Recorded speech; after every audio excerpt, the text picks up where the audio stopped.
Bangla academy সাহিত্য পুরস্কার 2025-এ কবিতা বিভাগে মনোনীত হয়েও শেষ পর্যন্ত পুরস্কার পাননি কবি মোহন রায়হান।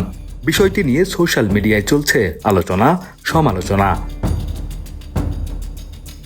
বৃহস্পতিবার ২৬ ফেব্রুয়ারি নিজের ফেসবুক আইডিতে দেওয়া এক পোস্টে মোহন রায়হান জানান, মনোনীত হওয়ার পরও তাকে পুরস্কার দেওয়া হয়নি। ফেসবুক পোস্টে মোহন রায়হান দাবি করেন, পুরস্কারের জন্য তিনি কোনো ধরনের তদবির করেননি, বরং পুরস্কার কমিটি স্বতঃস্ফূর্তভাবে তাকে নির্বাচিত করে। তবে ৪১ বছর আগে কর্নেল তাহেরকে নিয়ে লেখা তার তাহেরের স্বপ্ন কবিতাকে কেন্দ্র করে একটি মহলের চাপে পুরস্কার বাতিল করা হয়েছে বলে অভিযোগ করেন তিনি। এ নিয়ে কথা বলেছেন সংস্কৃতি প্রতিমন্ত্রী আলী নেওয়াজ মাহমুদ খৈয়াম।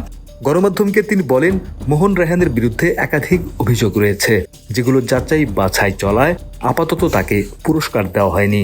অভিযোগগুলো বিবেচনার পর চূড়ান্ত সিদ্ধান্ত জানানো হবে বলে মন্তব্য করেন তিনি। এদিকে পুরস্কারের জন্য মনোনয়ন ঘোষণার পর তা না দেওয়া একজন কবিকে অসম্মান করা কিনা এমন প্রশ্নের জবাবে সংস্কৃতি প্রতিমন্ত্রী বলেন, মনোনয়ন প্রদান করে বাংলা একাডেমি। অভিযোগ যাচাই বাছাই শেষে খুব শিগগিরই এ বিষয়ে সিদ্ধান্ত জানানো হবে। ভবিষ্যৎ হোক নিরাপদ, বিনিয়োগ হোক বিশ্বস্ত, আর আমার পছন্দ সল্ট বে। ওয়েলকাম টু সল্ট বে। এর আগে বৃহস্পতিবার দুপুরে প্রধানমন্ত্রী তারেক রহমান বাংলা একাডেমি সাহিত্য পুরস্কার 2025-এর বিজয়ীদের হাতে পুরস্কার তুলে দেন।